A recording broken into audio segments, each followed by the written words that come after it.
Coincidental? Possibly. Likely? No, you decide.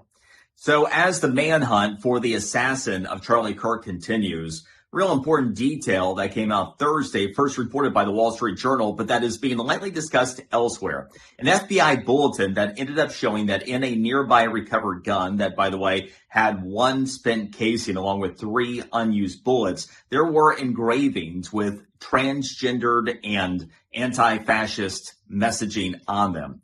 Now, some are saying, well, maybe that was a ruse. Maybe that is to throw people off of what the real impetus behind this assassination was.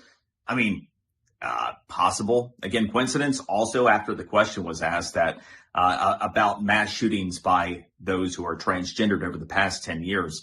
So there are a lot of things that would have to be coincidental, especially after the transgendered assassination of the school children in Minneapolis recently, and after the assassination of school children at a Christian school in Nashville last year.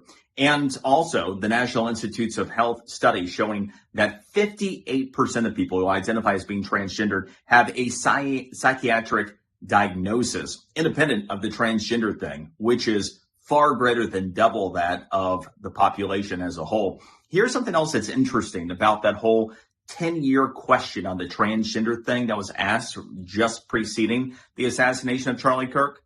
It's only been 10 years that we've actually had measured people that have, quote unquote, transitioned. And to date, there are only 325,000 Americans approximately that have been documented to have transitioned in terms of transgenderism. So in other words, we're on the early side of seeing what can go wrong when a society heads down the path of something that is against science and against God.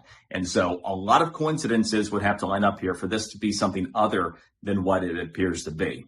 Stay tuned.